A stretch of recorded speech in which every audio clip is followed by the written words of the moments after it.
موجود فواز. الشعراء ذاق هذا البيت للتاريخ. جراج لايف. سمعوا اخبار القطارات بعد قلب الطيار. حكوا كل الشعراء على الخيم اللي يحترقن بالطف.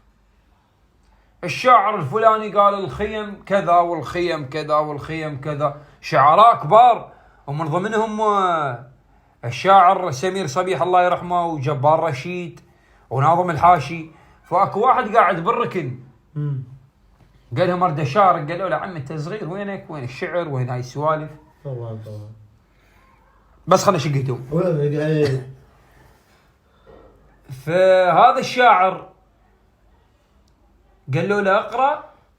من خلصوا هم قرأوا كل من قصيده، هو قرأ لهم بيت واحد. فواز تدري شو يقول بالبيت؟ على الخيم اللي يحترقن شو يقول مش وقت العالم.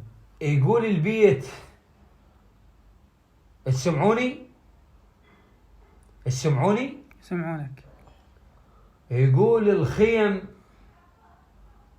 يوم القيامة تحرق النار. الله أكبر. الله أكبر. شلون عجيب. الله أكبر. سودة. الله أكبر. والله الله أكبر. والله الكتبة مسودة. الخيم يوم القيامة. يوم القيامة تحرق النار. والله هذا شنو من شعر؟ قالوا له عم احنا مبطلين. عجيب. حيدر ما فيش حيدر المالكي. فواز سمحت له ما سمحت فواز؟ الله